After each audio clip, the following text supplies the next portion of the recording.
ಶರಣಾಗತಿಯಿಂದ ಭಗವಂತನನ್ನು ಆರಾಧನೆ ಮಾಡಿದ ಪಕ್ಷದಲ್ಲಿ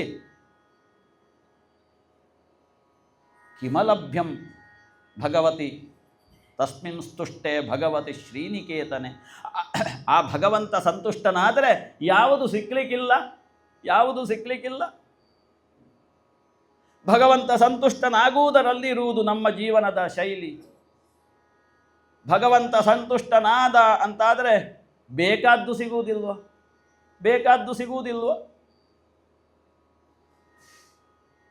ಇಂತಹ ಸಪ್ತಾಹಗಳಲ್ಲಿ ಪರಮನಿಷ್ಠೆಯಿಂದ ಆ ಭಗವಂತನನ್ನು ಆರಾಧನೆ ಮಾಡಿದ್ದರಿಂದ ಬೇಕಾದ್ದನ್ನು ಬಯಸಿದ್ದನ್ನು ಪಡೆದವರು ನಮ್ಮಲ್ಲಿದ್ದಾರೆ. ಇದಲ್ವೇ ಮನುಷ್ಯನ ಜೀವನ ಅಂದರೆ, ಇದಲ್ವೇ ಮನುಷ್ಯನ ಜೀವನಕ್ಕೆ ಬರುವ ಸೌಂದರ್ಯ ಅಂದರೆ. ಬೇರೆ ಬಾಹ್ಯವಾದ ಸೌಂದರ್ಯದಿಂದೇನು ಪ್ರಯೋಜನ? ಏತಾವದುಕ್ತ ಭಗವಾನ್ ಅಲ್ಲಿಯೇ ಅಂತರ್ಧಾನನಾಗ್ತಾನೆ. ಇವಳು ಬಂದು ಪತಿಯನ್ನು ದೇವರು ಹೇಳಿದ ಹಾಗೆ ಆರಾಧನೆ ಮಾಡ್ತಾರೆ.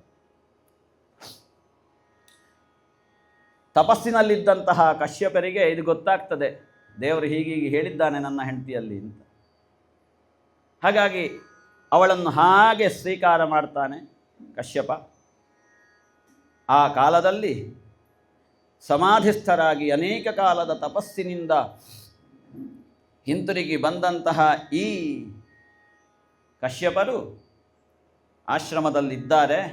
ಇವಳು ವಾಸುದೇವ ಸ್ವರೂಪದಲ್ಲಿ ಅವರನ್ನು ಆರಾಧನೆ ಮಾಡ್ತಾಳೆ. ಆ ಕಾಲಕ್ಕೆ ಭಗವಂತನ ಅಂಶ ಹೋಗಿ ಕಶ್ಯಪರಲ್ಲಿ ಸ್ಥಿತವಾಗಿದೆ, ಕಶ್ಯಪರ ತೇಜಸ್ಸಿನಲ್ಲಿ ಸ್ಥಿತವಾಗಿದೆ. ಅದು ಆ ತೇಜಸ್ಸು ಸಾವಿರ ವರ್ಷಗಳ ಕಾಲ ಸಂಪಾದಿಸಿದಂತಹ ತಪಸ್ಸಿನ ತೇಜಸ್ಸು, ಶಕ್ತಿ.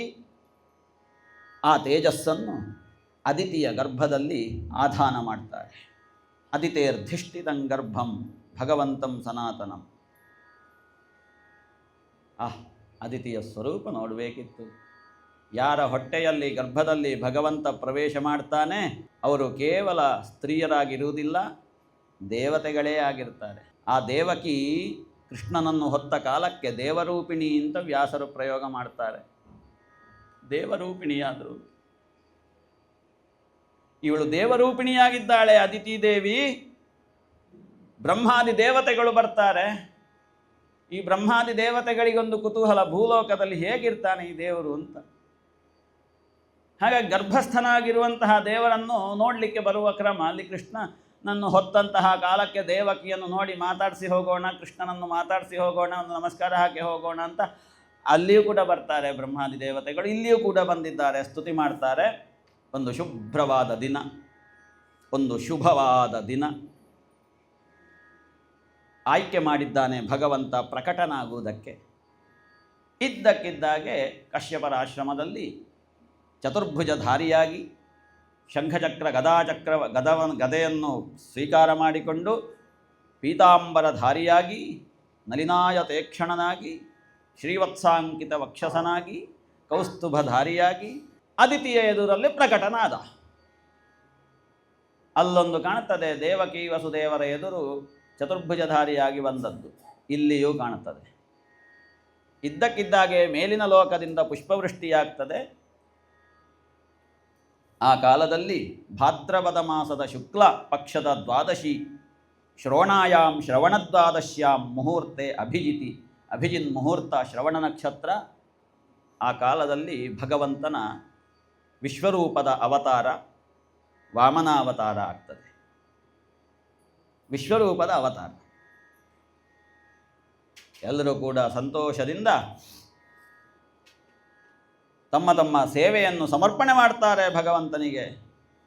ಅದಿತಿ ನೋಡ್ತಾಳೆ, ಆಹಾ, ಅಂದು ನೋಡಿದಂತಹ ಆ ಚತುರ್ಭುಜಧಾರಿ ಇಂದು ಮತ್ತೆ ನನ್ನೆದುರು ಬಂದಿದ್ದಾನೆ, ಮಗನಾಗಿ ಬಂದಿದ್ದಾನೆ. ಆಹಾ, ದೃಷ್ಟಾದಿತಿಸ್ತಂ ನಿಜ ಗರ್ಭ ಸಂಭವಂ ಪರಂ ಪುಮಾಂಸಂ ಮುದಮಾಪ ವಿಸ್ಮಿತ.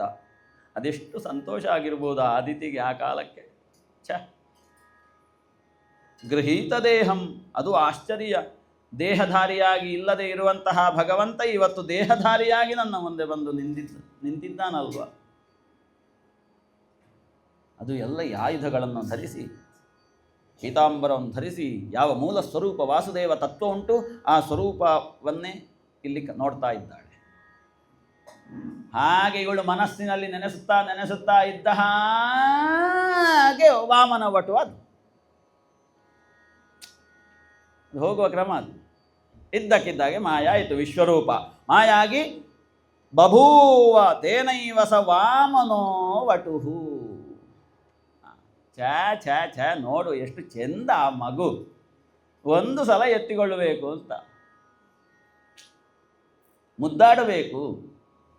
ತಂ ವಟುಂ ವಾಮನಂ ದೃಷ್ಟ್ವಾ ಮೋದಮಾನ ಮಹರ್ಷಯ ಕರ್ಮಾಣಿ ಕಾರಯಾಮಾಸು ಪುರಸ್ಕೃತ್ಯ ಪ್ರಜಾಪತಿಂ. ಎಲ್ಲರೂ ಮಹರ್ಷಿಗಳು ನೋಡುವುದು ಈ ಮಗುವನ್ನು, ಅಷ್ಟು ಚಂದ. ಮುಖದಲ್ಲಿ ಒಂದು ದಿವ್ಯ ಭಾವ, ಅದರ ಒಳಗಡೆ ಏನೋ ಒಂದು ಯಾರಿಗೂ ಅರ್ಥವಾಗದ ಒಂದು ನಗು. ಆ ಮಗುವಿನ ನಗು ಅದರಲ್ಲೊಂದು ವಿಶಿಷ್ಟವಾದ ಅರ್ಥ. ಹಾಗಾಗಿ ಉಪನಯನ ಮಾಡಲಿಕ್ಕೆ ಹೊರಟ ಕಾಲಕ್ಕೆ ಆ ಒಳಗಿರುವ ನಗುವಿನ ಅರ್ಥಕ್ಕೆ ಸರಿಯಾಗಿ ನಾವು ಉಪದೇಶ ಮಾಡಬೇಕಿದ್ರೆ ಏನು, ಉಪನಯನ ಮಾಡುವ ಕಾಲಕ್ಕೆ ಗಾಯತ್ರಿ ಉಪದೇಶವನ್ನು ಮಾಡುವುದಕ್ಕೆ ಗಾಯತ್ರಿ ಅಧಿಷ್ಠಾತೃ ದೇವತೆಯಾದ ಸೂರ್ಯನೇ ಬಂದ. ಸುಮ್ಮನೆ ಹೀಗೆ ನಮ್ಮ ಹಾಗೆ ಮಗು ಆಗ್ತಿದ್ರೆ ಅಪ್ಪನೇ ಉಪದೇಶ ಮಾಡುವುದಲ್ಲ, ಇದಾಗಲ್ಲ. ಮಗುವಿನ ಒಳಗಿರುವ ನಗು ಅದು ಅರ್ಥ ಆಯಿತು. ಇದಕ್ಕೆ ಹೀಗೆ ಸುಮ್ಮನೆ ಉಪದೇಶ ಬರೆದು ಕೊಟ್ಟರೆಲ್ಲ ಆಗಲಿಕ್ಕಿಲ್ಲ ಅಂತ ಹೇಳಿ ಸಾವಿತ್ರೀಂ ಸವಿತಾಬ್ರವೀತ್ ಅವನೇ ಬಂದ. ಗಾಯತ್ರಿಯ ಅಭಿಮಾನಿ ದೇವತೆಯೇ ಗಾಯತ್ರಿ ಉಪದೇಶವನ್ನು ಕೊಟ್ಟ. ಬೃಹಸ್ಪತಿರ್ಬ್ರಹ್ಮಸೂತ್ರಂ, ಸುಮ್ಮನೆ ಹೀಗೆ ಜನಿವಾರ ಹಾಕಿದ್ರಾಗಲಿಕ್ಕಿಲ್ಲ ಅಂತ ಹೇಳಿಕೊಂಡು ಬೃಹಸ್ಪತಿ ದೇವಗುರು, ಆ ದೇವಗುರುವೇ ಯಜ್ಞೋಪವೀತವನ್ನು ಕೊಟ್ಟರಂತೆ. ಮೇಖಲಾಂ ಕಶ್ಯಪೋ ದದಾತ್, ತಂದೆಯಾದಂತಹ ಕಶ್ಯಪ ಬ್ರಹ್ಮರು ಮೇಖಲೆಯನ್ನು ಸೊಂಟಕ್ಕೆ ಕಟ್ಟಲಿಕ್ಕೆ ಕೊಟ್ಟರು. ದದವು ಕೃಷ್ಣಾಜಿನಂ ಭೂಮಿ, ಕೃಷ್ಣಾಜಿನ ಜಪ ಮಾಡಲಿಕ್ಕೆ ಅದನ್ನು ಭೂದೇವಿ ಕೊಡ್ತಾಳೆ. ವನಸ್ಪತಿಯ ಅಭಿಮಾನಿ ದೇವತೆಯಾದ ಸೋಮ ದಂಡವನ್ನು ಕೊಡ್ತಾನೆ. ಇದೆಲ್ಲ ಬ್ರಹ್ಮಚಾರಿಗಳ ಲಕ್ಷಣ. ಕೌಪೀನಾಚ್ಛಾದನಂ ಮಾತಾ, ಮಾನವನ್ನು ಮುಚ್ಚಿಕೊಳ್ಳುವುದಕ್ಕೆ ಕೌಪೀನವನ್ನು ಕೊಟ್ಟವಳು ತಾಯಿ ಅದಿತಿದೇವಿ. ಹಾಗೆ ದ್ಯುಲೋಕಾಭಿಮಾನಿ ದೇವತೆ ಬಂದು ಒಂದು ಬೆಳ್ಗೊಡೆಯನ್ನು ಕೊಡ್ತಾನೆ, ಹಿಡ್ಕ ಇದನ್ನು ಅಂತ. ಕಮಂಡಲಂ ವೇದಗರ್ಭ, ಚತುರ್ಮುಖ ಬ್ರಹ್ಮ ಕಮಂಡಲವನ್ನು ಕೊಡ್ತಾನೆ, ಇದು ನಿನಗಾಯಿತು ಅಂತ, ಇನ್ನೆಲ್ಲ ನೀನು ಅಂತ. ಆ ಕೊಟ್ಟವನು ಹಾಗೆ, ಇನ್ನು ಪ್ರತಿನಿತ್ಯ ನಿನಗೇ ಕೊಡೆ ಹಿಡಿಯುವುದು ಅಂತ. ಇಲ್ಲದಿದ್ದರೆ ನಾಳೆ ನಿನಗೆ ನಾ ಕೊಡೆ ಅಂತಂದರೆ ಎಂತ ಮಾಡೋದು? ಈ ಭಾವ ಆ ದಿವ್ಯ ಶಕ್ತಿಗಳಲ್ಲಿ ಇತ್ತು. ಅಕ್ಷಮ ಕುಶಾನ್ ಸಪ್ತಋಷಯೋ ದದುಹು, ದರ್ಭೆ ಅಗ್ನಿ ಕಾರ್ಯ ಮಾಡಲಿಕ್ಕೆ ಆ ಸಪ್ತಋಷಿಗಳು ಬಂದು ಕೊಟ್ಟರು. ಅಕ್ಷಮಾಲಾಂ ಮಹಾರಾಜ ಸರಸ್ವತಿ ಅವ್ಯಯಾತ್ಮನ, ಅಕ್ಷಮಾಲೆ ಜಪ ಮಾಡುವುದಕ್ಕೆ ವಿದ್ಯಾಧಿದೇವತೆಯಾದ ಸರಸ್ವತಿ ಬಂದು ಕೊಟ್ಟರು. ಹಾಗೆ ಭಿಕ್ಷಾಪಾತ್ರೆ ಬೇಕಲ್ಲ, ಯಾರು ಕೊಡುವುದು? ಅವ ಬಂದ, ಕುಬೇರ. ಧನಾಧ್ಯಕ್ಷ ಬಂದು ಕೊಟ್ಟದ್ದೆಂಥದ್ದು? ಭಿಕ್ಷಾಪಾತ್ರೆ. ಅಂದರೆ ನನ್ನಲ್ಲಿ ಬೇಡ, ನಿನ್ನಲ್ಲಿ ಇರಲಿ ಅಂತ. ನಾಳೆ ಇಲ್ಲದಿದ್ದರೆ ನನ್ನನ್ನು ಹಾಗೆ ಹಿಡ್ಕೊಂಡು ಹೋಗ ಮಾಡಿದರೆ ಮತ್ತೆ ಇವರೆಲ್ಲ ಅರ್ಥ ಆಗಿಯೇ ಬಂದದ್ದು ಇದನ್ನೆಲ್ಲ ಕೊಡಲಿಕ್ಕೆ. ಭಿಕ್ಷಾಂ ಕುಬೇರ ಭಿಕ್ಷಾಪಾತ್ರೆಯನ್ನು ಕೊಟ್ಟ. ಆ ಭಿಕ್ಷಾಪಾತ್ರೆಯಲ್ಲಿ ಮೊದಲು ಭಿಕ್ಷೆ ಹಾಕಿದವಳು ಉಮಾದೇವಿ. ಹಾಗಾಗಿ ನೋಡಿ, ಉಪನಯನ ಪ್ರಯೋಗದಲ್ಲಿ ಮೊದಲು ಭಿಕ್ಷೆ ಹಾಕುವವರು ತಾಯಿ ಅಲ್ವ? ಮಾತರ ಮಗ್ರೇ ಭಿಕ್ಷಸ್ವ, ಮೊದಲು ತಾಯಿ ಹತ್ರ ಭಿಕ್ಷೆ ಕೇಳು. ಯಾಕೆ ತಾಯಿ ಅಷ್ಟು ಮಹತ್ವ ಉಂಟು,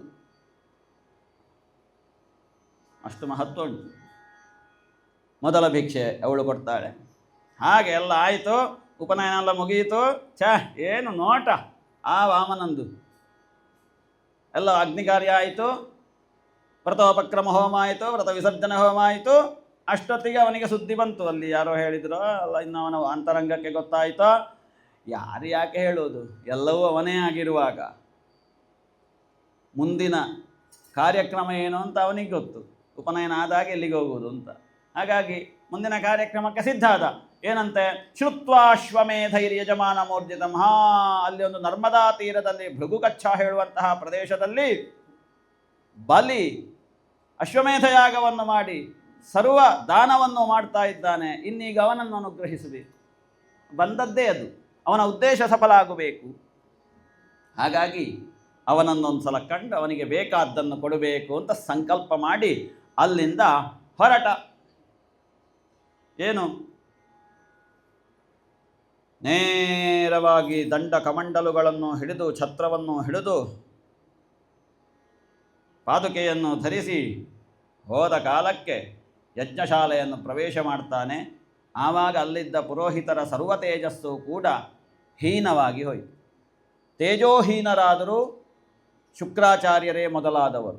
ಏನಪ್ಪ ಇದು ಅಂತ ಆಲೋಚನೆ ಮಾಡಿ ಕುತೂಹಲದಿಂದ ನೋಡುವಾಗ ಒಬ್ಬ ಮಾಣಿ